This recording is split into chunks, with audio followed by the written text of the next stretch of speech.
Wanita yang dipukuli sampai mati oleh suaminya berubah menjadi pohon Bodhi untuk menemani putrinya. Namun hari itu, Putri Chenda datang untuk memberikan makanan kepada ibunya. Saat Bodhi muncul dalam wujud aslinya dan ditemukan oleh putri ibu tirinya, putri ibu tiri sadar, inilah ibu Chenda yang telah kehilangan lebih dari 20 tahun. Mereka juga mengira telah bertemu setan, berlari kembali untuk memberitahu ibu mereka. Ibu mereka juga tidak mengerti. Ibu Chenda berubah menjadi orca dan dia membunuhnya. Kemudian berubah menjadi tanaman cabai juga dicabut. Mengapa ibu Chenda yang melekat dan tidak pergi, kini berubah menjadi pohon Bodhi? Mereka tidak tahu bahwa pembalasan akan menimpa kepala mereka. Kemudian ibu tiri dan putrinya membawa cangkul ke pohon Bodhi. Tapi putrinya baru saja menggali di bawah pohon Bodhi.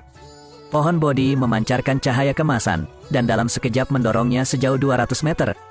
Ibu tiri Chenda tidak percaya pada hantu, mengambil beliung dan dengan jahat menggalinya.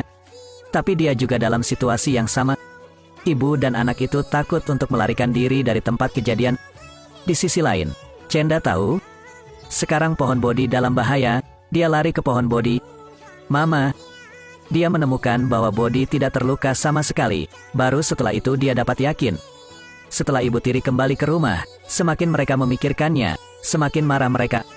Mereka pergi ke Cenayang, menawarkan harga tinggi untuk meminta Cenayang menghancurkan pohon Bodhi yang diubah oleh ibu Chenda. Media mengatakan bahwa pohon Bodhi hanyalah tanaman liar.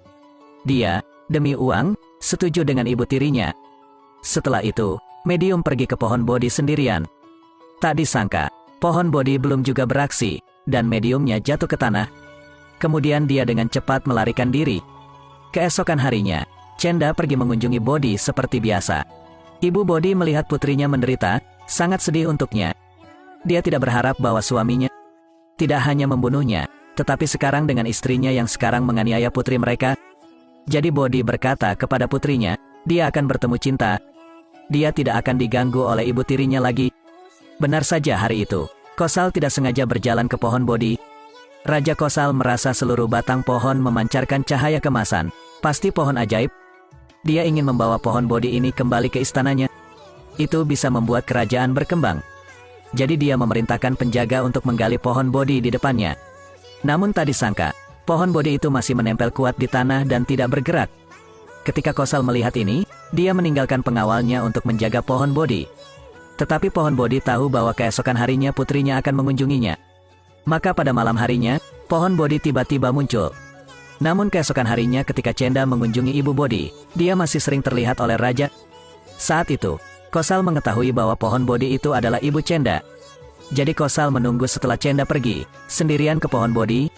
Dia berlutut di tanah, memohon pohon Bodhi untuk menikahi putrinya. Dan berjanji di masa depan, dia tidak akan membiarkan Chenda dirugikan. Peri Bodhi melihat bahwa Kosal juga sangat jujur dengan putrinya, jadi dia setuju dengannya. Tetapi ketika Kosal menemukan Chenda untuk berbicara dengannya, Peri Bodhi setuju untuk menikahkan Chenda untuknya. Chenda tidak mempercayai kata-katanya. Jadi Kosal menyeret Chenda ke Peri Bodhi, sehingga Peri Bodhi itu sendiri yang mengatakan yang sebenarnya kepada Chenda. Chenda hanya berlutut di tanah dan bertanya kepada ibu Bodhi apakah yang dikatakan Kosal itu benar atau salah. Pada saat ini, pohon Bodhi tiba-tiba muncul dari tanah, memancarkan cahaya keemasan di udara. Apalagi dia terbang ke istana. Ini jelas disetujui.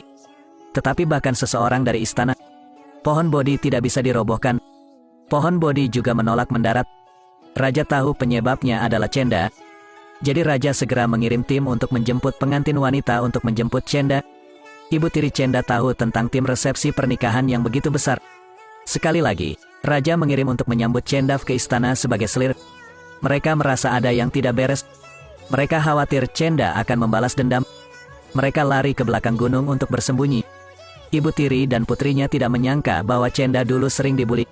Sekarang jadilah putri bangsawan. Mereka tidak tahu bahwa pembalasan mereka juga akan dimulai. Tapi semakin mereka berpikir, semakin marah mereka jadinya. Mereka segera memikirkan alternatif selain Chenda. Gadis di kamar mandi jatuh ke dalam panci minyak panas.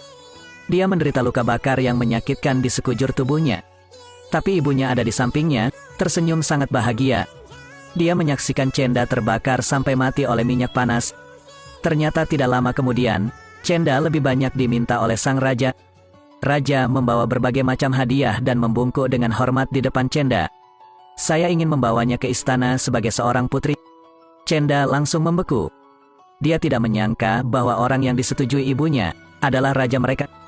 Chenda setelah riasan cantik, dia berubah menjadi bentuk manusia.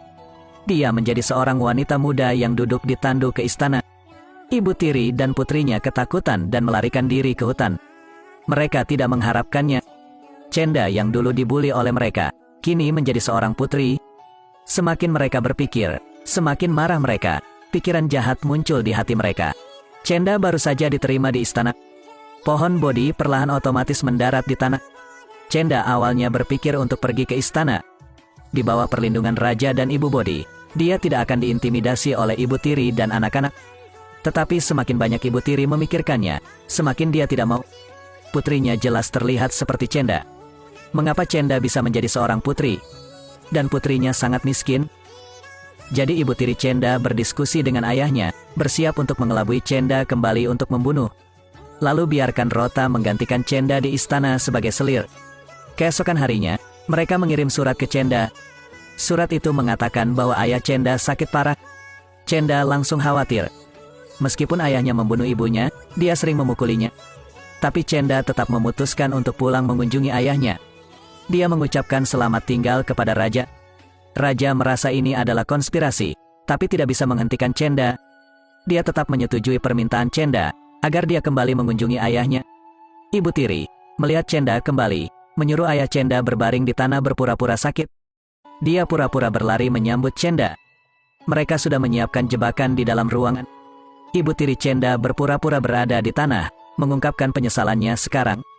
Dia berkata dia seharusnya tidak menghasut ayahnya untuk menganiaya dia sejak awal. Chenda mengatakan bahwa ibu dan ibu tiri sangat menyesalinya, sehingga mereka segera memaafkannya. Kemudian ibu tiri Chenda memberitahunya bahwa jalannya sulit. Biarkan dia pergi ke kamar mandi dulu, lalu mengunjungi ayahnya lagi. Chenda mengira ibu tirinya sangat khawatir sehingga dia yakin itu benar. Dia berjalan menuju kamar mandi. Tapi saat dia masuk ke kamar mandi, dia jatuh ke dalam panci berisi minyak yang disiapkan oleh ibu tirinya. Chenda dibakar dengan hanya tersisa tulang. Belakangan, ibu tiri Chenda membiarkan putrinya sendiri mengenakan pakaian Chenda, berdandan di kota Chenda dan memasuki istana sebagai seorang putri. Dan saat ini, dia tidak tahu bahwa kali ini putrinya telah pergi dan tidak kembali. Gadis itu dengan kejam didorong ke dalam panci berisi minyak oleh ibu tirinya. Dia berjuang mati-matian. Ibu tirinya tertawa terbahak-bahak. Kemudian ibu tiri membiarkan putrinya memakai pakaian Chenda, rias dan ambil tempatnya di istana sebagai sang putri. Dia juga berpikir bahwa mereka akan segera menjadi kaya. Sedikit yang dia tahu, raja adalah orang yang sangat protektif. Putrinya akan pergi dan tidak kembali.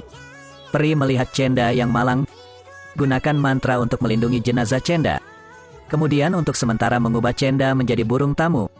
Pada saat yang sama, saudara perempuan Chenda, Rota, menggantikannya di istana. Namun begitu Rota memasuki istana, pohon Bodhi yang selalu melindungi Chenda tiba-tiba layu. Para penjaga masih tidak mengerti apa yang sedang terjadi. Mereka tidak menyangka bahwa putri terhormat di depan mereka itu palsu. Meski selir kerajaan sangat mirip dengan Chenda, namun kepribadiannya tidak sama. Selir kerajaan baru saja memasuki istana, dia sangat suka memerintah. Permaisuri juga berpikir bahwa dia akan tinggal di istana yang indah ini selama sisa hidupnya. Tetapi burung tamu yang diubah oleh Chenda terbang kembali ke istana. Beritahu raja bahwa putri saat ini palsu.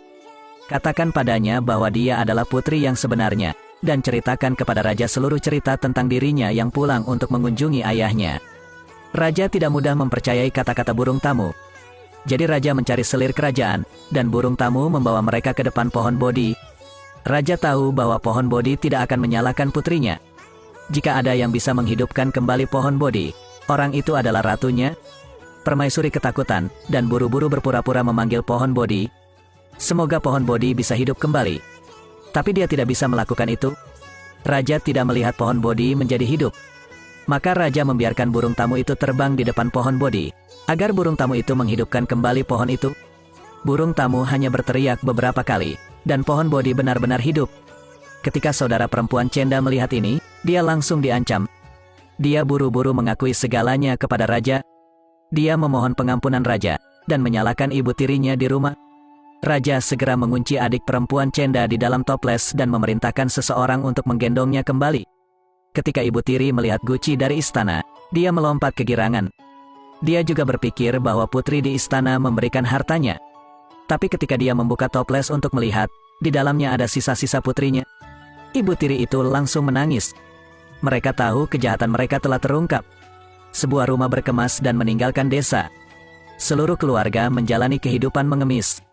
Tetapi orang jahat tidak akan memiliki akhir yang bahagia. Seluruh keluarga tiba-tiba terjangkit wabah dan mati bersama. Pada saat yang sama, peri muncul lagi, muncul di depan burung tamu yang diubah oleh Chenda. Katakan padanya bahwa dia sangat baik, dan semua orang baik akan dibalas. Peri membuat mantra untuk mengubah Chenda kembali menjadi bentuk manusia. Selain itu, dia membawa Chenda kembali ke sisi raja. Sejak saat itu, Chenda dan raja hidup bahagia selamanya.